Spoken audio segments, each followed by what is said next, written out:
representative of Indonesia, His Excellency Aminata Nasir, Vice Minister for Foreign Affairs of Indonesia and co-chair of Working Group 2, to take the floor. Thank you, co-chairs. Excellencies, colleagues, I thank France and the Kingdom of Saudi Arabia for convening this meeting.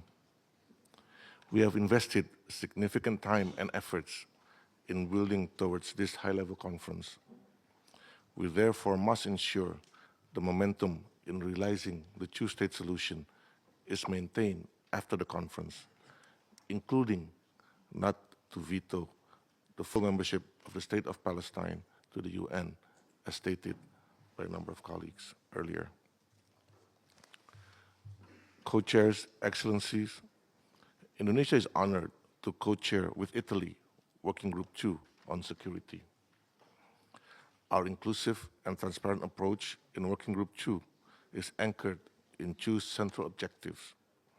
First, to identify security guarantees for Israelis and Palestinians in full respect of the sovereignty of all states. And second, to identify the scope and the task of a stabilization or protection mission deployed under the aegis of the United Nations at the request of the Palestinian Authority and backed by the UN Security Council. We have received 30 submissions from member states, international organizations, and stakeholders. Based on these inputs, Indonesia and Italy have identified 4 main topics.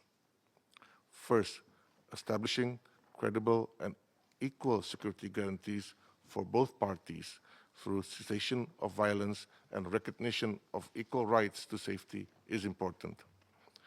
This includes actions to support immediate and permanent ceasefire, a critical element for any actions to ensure the security of both peoples. Another important action that have been proposed by member states are actions to create and support a Palestinian-owned transitional authority in Gaza in line with the Arab Group OIC reconstruction plan. Member states also propose the importance of an inclusive regional security architecture modeled after the OSCE in Europe and ASEAN in Southeast Asia to create a mechanism to nurture trust, peace in the region.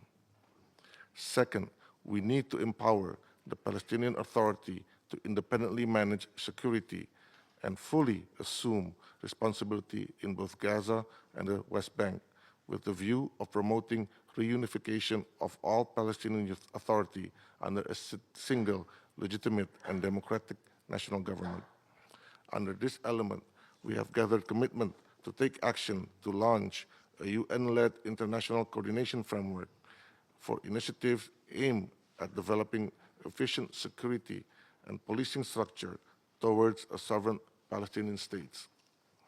Member states also called for actions to devise a structured framework to transfer international security responsibility to the Palestinian Authority security forces.